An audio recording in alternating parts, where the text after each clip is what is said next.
Olha essa questãozinha aqui. Questão não. Olha essa departamentalização. É o agrupamento de acordo com critério específico. Esse agrupamento, pessoal, é isso aqui. Estou agrupando as pessoas de acordo com algum critério. E eu posso agrupar de acordo com os meus objetivos. Eu vou agrupar para facilitar a coordenação e o controle, lembra? Eu pretendo agrupar os indivíduos para facilitar a coordenação e o controle. É muito mais fácil eu coordenar e controlar quando eu tenho isso aqui organizado do que quando eu tenho isso aqui, ó. Então ela facilita a coordenação e o controle. Além disso, se eu tenho bem divididas as tarefas, a probabilidade é que eu reduza os conflitos internos. Por quê? Se eu sei exatamente qual é a minha função, qual é a minha área de atuação, evita que eu invada o trabalho do outro. Quando não existe uma boa divisão do trabalho, quando não existe um bom agrupamento, cada um termina botando a culpa no outro quando alguma coisa sai errada. E cada um se sente invadido quando alguém toma a iniciativa ou faz o trabalho do outro. Então ele pode evitar os conflitos internos. E quando eu agrupo, eu tenho que tomar em consideração uma sequência de atividades. E eu tomo em consideração aquelas atividades mais importantes.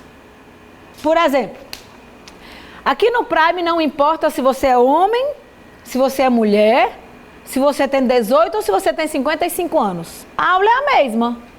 Então eu preciso agrupar de acordo com o cliente? Não. Então eu tenho que tomar em consideração quais são as atividades mais importantes. Quais são as atividades mais importantes que a gente tem no Prime? A gente tem a parte do atendimento, a gente tem a parte da segurança, a gente tem a parte da manutenção, a gente tem a parte da coordenação pedagógica, a gente tem a parte do marketing. Essas são as atividades mais importantes. Então esse vai ser o critério que eu vou utilizar para agrupar os indivíduos. Ficou claro? Perfeito.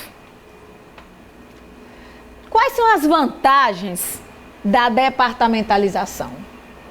Se eu coloco pessoas no departamento de acordo com o critério, e a departamentalização ela acontece por causa da divisão do trabalho, você lembra que a divisão do trabalho ela leva uma especialização?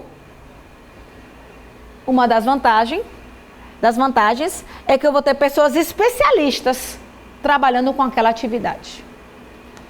Se eu tenho pessoas especialistas, eu consigo uma redução de custos, uma maior eficiência, eu consigo economia de escala, eu consigo uma produtividade em maior quantidade.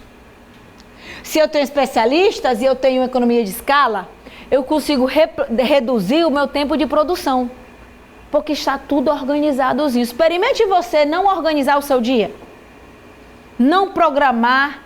Experimente você não dizer a uma empresa quem é que deve fazer o quê. E analise a produtividade da empresa. E no dia seguinte você diz, você vai fazer isso, você vai fazer isso, você vai fazer isso, você vai fazer isso. Agora analise a produtividade da empresa.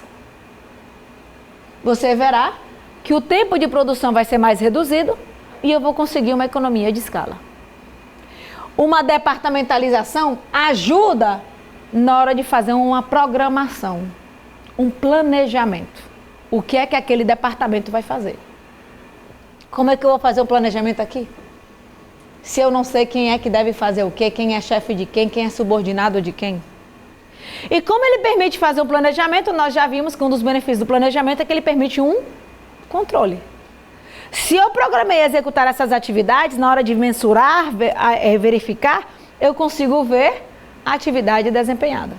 Então ele facilita o controle. Tem desvantagens? Com certeza. Como, por exemplo, uma competição entre os departamentos. É muito comum que surjam barreiras entre os departamentos e cada qual termina se preocupando só com a sua área para alcançar os objetivos do seu setor. Inclusive, tem gente que quer se exonerar de responsabilidade. Mas isso não é do nosso setor, isso é do setor fulano. Você, como cliente, você avalia a empresa como um todo.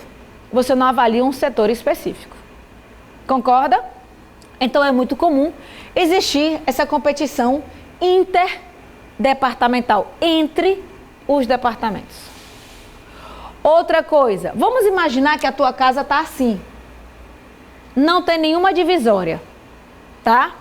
A partir do momento que você divide quarto, banheiro, sala, cozinha, você concorda que você perde a visão da empresa como um todo e começa a ver partes compartimentadas, divididas? É a mesma coisa.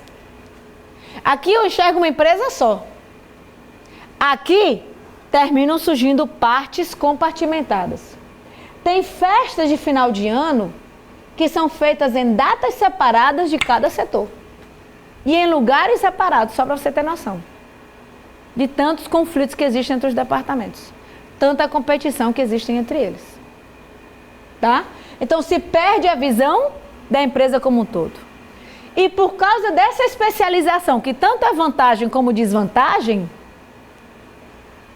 termina sendo um obstáculo maior às mudanças. Porque eu faço aquilo.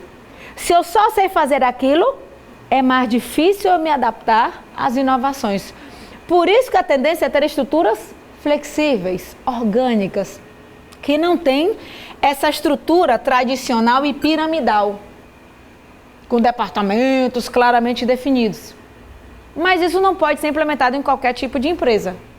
Então, a especialização tanto é uma vantagem, porque permite que você tenha um grande conhecimento sobre o assunto, mas ela tem como desvantagem que na hora da mudança, como eu só sei fazer aquilo, termina sendo um obstáculo. Toda mudança tem uma série de barreiras.